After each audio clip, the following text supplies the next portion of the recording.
তারকাসুরকে বধের জন্য জন্ম হয় কার্তিক দেবের। তারকাসুরের বাবা ছিলেন বজরাঙ্গ এবং মা ছিলেন বরাঙ্গী। দিতি এবং কাশ্যপ ছিলেন বজরাঙ্গের মাতা পিতা।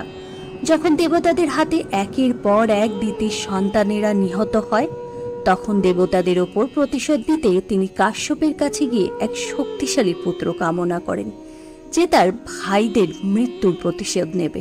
তখন কাশ্যপ তাকে 10 বছর বনে গিয়ে তপস্যা করতে বলেন।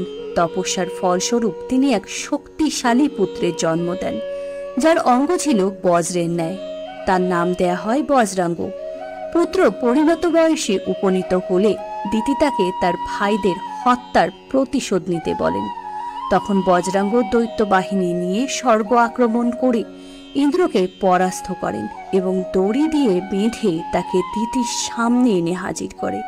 বজরাঙ্গ ইন্দ্রকে হত্যা করতে উদ্যত হলে ব্রহ্মা ও কাশ্যপ এসে তাকে বাধা দেন এবং ইন্দ্রদেবকে ছেড়ে দেওয়ার অনুরোধ জানায়। বজরাঙ্গ অসুর হলেও তিনি ছিলেন একজন তপস্বী, ফলে ব্রহ্মদেব ও কাশ্যপের কথায় তিনি ইন্দ্রকে ছেড়ে দেন। তার কাজে খুশি হয়ে ব্রহ্মা তাকে কোনো বর চাইতে বললেন। তখন বজরাঙ্গ তার কাছে ধার্মিক এবং তপস্বী হওয়ার বর চাইলেন। ব্রহ্মদেব খুশি হয়ে তাকে সেই বর প্রদান করেন এবং বরাঙ্গী নামক এক তপস্বী কন্যার সৃষ্টি করে তার সঙ্গে বজরাঙ্গীর বিবাহ দেন। বিবাহের পর তারা বনে কুটির বানিয়ে বসবাস শুরু করেন। বজরাঙ্গ সেখানে সাধনা করতেন এবং বরাঙ্গী ধর্মকর্মের সাথে ঘর সামলাতেন। একদিন ওই বনের পাশ দিয়ে যাওয়ার সময় বরাঙ্গীকে দেখতে পেয়ে ইন্দ্র মনে মনে ভাবলেন, যা করে হোক তার অপমানের প্রতিশোধ নিতেই হবে। তাই তিনি বানর হয়ে কুটিরের আশেপাশে সব গাছপালা ভেঙে দিলেন। ভেড়া হয়ে গাছের পাতা ঘাস খেয়ে ফেলে সমস্ত স্থান ফাঁকা করে দিলেন। তারপর কখনো সাপ হয়ে কখনো শেয়াল হয়ে বরাঙ্গীকে ভয় দেখাতে লাগলেন। আবার কখনো মেঘ হয়ে দিনরাত অবিরাম বৃষ্টি বর্ষণ করলেন। এতে বরাঙ্গীর তপস্যা বিঘ্নিত হল। যখন তিনি বুঝতে পারলেন এগুলো সব ইন্দ্রের কার্য, তখন তিনি তাকে অভিশাপ দিতে উদ্যত হলেন। কিন্তু ইন্দ্র তার কাছে ক্ষমা প্রার্থনা করলেন, ফলে বরাঙ্গী শান্ত হলেন। ইন্দ্র চলে যাওয়ার পর ক্ষোভ বাড়তে লাগলো তার। ফলে বরাঙ্গী রাগে দূরে বনের এক প্রান্তে বসে কাঁদতে শুরু করলেন। বজরাঙ্গ তপস্যায় সিদ্ধি লাভ করলে পুনরায় ব্রহ্মদেব তাকে বর প্রার্থনা করতে বললেন। তখন আবার তিনি সর্বদা ধর্মের পথে থাকার বর চাইলেন। ব্রহ্মা তাকে আভীষ্ট বর প্রদান করলেন। এতদিন তপস্যার পর বজরাঙ্গ কুটিরে ফিরে এসে দেখলেন সেখানে বরাঙ্গী নেই। অনেক খোঁজাখুঁজির পর যখন তাকে পেলেন, তখন দেখলেন বরাঙ্গী ক্ষোভে দুঃখে প্রচণ্ড ক্রন্দন করছেন। এর কারণ জিজ্ঞাসা করাতে তিনি বললেন, স্বামী, আপনি চলে যাওয়ার পর ইন্দ্র এসে প্রচণ্ডভাবে উৎপাত শুরু করে এখানে, ফলে আমি আমার তপস্যা পূর্ণ করতে পারিনি। স্বামী, আপনি আমাকে এমন পুত্রের বর দিন যে আমাকে সকল উৎপাত থেকে বাঁচাবে। বজরাঙ্গ আবার মনে মনে ব্রহ্মদেবকে স্মরণ করলে তিনি এসে উপস্থিত হন এবং বললেন, হে পুত্র, আমি তোমার প্রতি সদাই প্রসন্ন, তাই তুমি নিঃসংকোচে বলো কি বর চাও। তখন বজরাঙ্গ বললেন, হে প্রপিতামহ, আমায় এমন পুত্রের বর দিন যে দীর্ঘকাল দেবতাদের নানাভাবে উৎপীড়ন করে তাদের অহংকারের শাস্তি দেবে। ব্রহ্মদেব বললেন, তথাস্তু, তোমার মনোবাঞ্ছা পূর্ণ হোক। এরপর বজরাঙ্গ বরাঙ্গী মহা তেজস্বী এক পুত্রের জন্ম দিলেন। তার নাম দেওয়া হলো তারক। বরাঙ্গী তারকের পরে সুরপদ্ম ও সিংহমুখ নামক আরও 2 পুত্রের জননী হলেন। তারককে বরাঙ্গী ব্রহ্মদেবের তপস্যা করতে বললেন। 1000 বছর ধরে তপস্যা করতে লাগলেন তারক।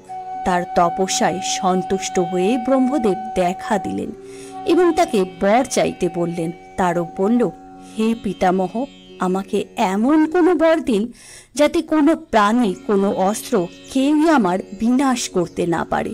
ব্রহ্মদেব বললেন, এই বর আমি দিতে পারবো না, তুমি অন্য কোনো বর প্রার্থনা করো। তখন তারক বললেন, তবে এমন বর দিন যে মহাযোগী মহাদেবের পালক পুত্রের হাতেই যেন আমার মৃত্যু হয়। ব্রহ্মদেব বললেন, তথাস্তু। আসলে তারক জানতেন মহাদেব হলেন মহাযোগী, তিনি কোনোদিনই বিবাহ করবেন না, তাই এমন বর চেয়েছিলেন। এরপর কুটিরে ফিরে এসে মাতা পিতার আশীর্বাদ নিয়ে ভাইদের সাথে নিয়ে অসুরদের এক বিশাল বাহিনী তৈরি করলেন। এক এক সেনাপতি এক একজন দেবতার সমান শক্তিশালী ছিলেন। অসুর বাহিনীর সাথে দেবতাদের ভয়ঙ্কর যুদ্ধ শুরু হলো। দেবতারা পরাজিত হলেন, স্বয়ং বিষ্ণুদেবও তাকে হারাতে পারলেন না। দেবতারা অসুরদের হাতে বন্দী হলেন। তারক দেবতাদের হত্যা করলেন না, তবে তাদের চরম অপমান করলেন এবং তিনি ইন্দ্রের সিংহাসনে অধিষ্ঠিত হলেন। অসুরদের অপমান ও অত্যাচারে অতিষ্ঠ হয়ে দেবতারা শিব এবং মাতা পার্বতীর বিবাহ দিলেন, কারণ তারা জানতেন শিবপুত্র ছাড়া কেউই তারককে হারাতে পারবে না। কিন্তু 1000 বছর পরেও শিবপুত্রের জন্ম হলো না। মহাদেব তখন মহাযোগে মগ্ন। তার ধ্যান ভঙ্গ করতে রতি ও মদনদেবকে পাঠানো হলো, কিন্তু তাদের কামনাময় নৃত্যগীতেও মহাদেবের ধ্যান ভাঙল না। ফলে বাধ্য হয়ে কামদেব কামবাণ নিক্ষেপ করলেন মাতা পার্বতীর ওপর, কিন্তু সেই বাণ আঘাত করল মহাদেবকে। ফলে তার ধ্যান ভঙ্গ হলো। তিনি ক্রুদ্ধ হলে তার তৃতীয় নয়ন দ্বারা মদনদেবকে ভস্ম করে ফেললেন। কিন্তু ততক্ষণে কামের বাণ মহাদেবের শরীরে ক্রিয়া করতে শুরু করলো। শুরু হলো মাতা পার্বতীর সঙ্গে রতিক্রিয়া। এইভাবে কেটে গেল বহু বছর। দেবতারা অধৈর্য হয়ে উঠলেন, কারণ শিবপুত্রের জন্ম না হলে তারকাসুরের হাত থেকে তারা নিস্তার পাবেন না। দেবতারা মহাদেব ও মাতা পার্বতীর কাছে অগ্নিকে পাঠালেন দূত হিসেবে। অগ্নিদেব হাঁসের রূপ ধারণ করে তাদের ঘরের মধ্যে প্রবেশ করলেন। ফলে শিব পার্বতীর আবেশ কেটে গেল। তাদের মিলিত যোগ শক্তি থেকে একটি প্রচণ্ড তেজস্বী জ্যোতির গোলকের জন্ম হয়। অগ্নিদেব সেই গোলক নিজের ভেতর ধারণ করেন, কিন্তু তিনি সেই তাপ সহ্য করতে না পেরে সপ্তর্ষির পত্নীগণকে তা দান করলেন।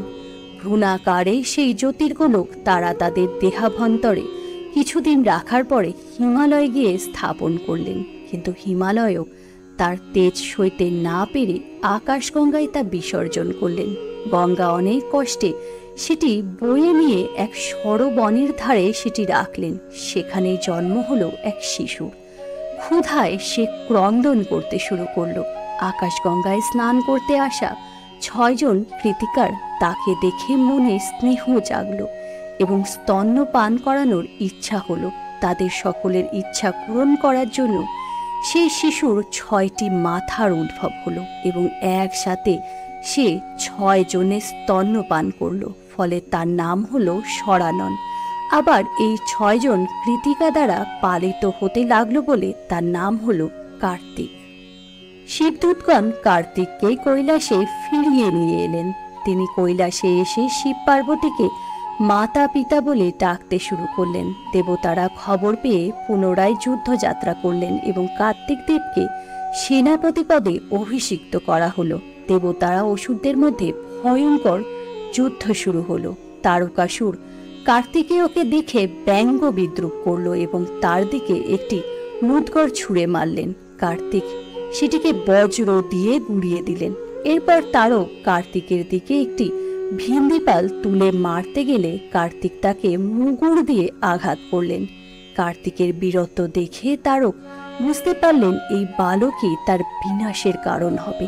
ফলে সে সর্বশক্তি দিয়ে কার্তিক দেবকে আক্রমণ করল, কিন্তু তার সমস্ত অস্ত্র শস্ত্র ব্যর্থ করে দিলেন বালক কার্তিক। এরপর তারক কার্তিকের বাহন ময়ূরকে আক্রমণ করে। ফলে কার্তিক দেব ময়ূর থেকে পড়ে যান এবং ময়ূর যুদ্ধক্ষেত্র থেকে পলায়ন করে। তারকের গদার আঘাতে কার্তিক আহত হলে দেবতারা তাকে যুদ্ধক্ষেত্রের বাইরে নিয়ে যান। কিছুক্ষণ পর জ্ঞান ফিরে শক্তি ফিরে পেয়ে কার্তিক তার শেলরূপী শক্তি অস্ত্র প্রয়োগ করে তারকাসুরের হৃদয়কে বিদ্ধ করলেন। তারকাসুর কার্তিকের হাতে নিহত হল। দেবালোকে পুনরায় দেবতাদের আধিপত্য প্রতিষ্ঠিত হলো।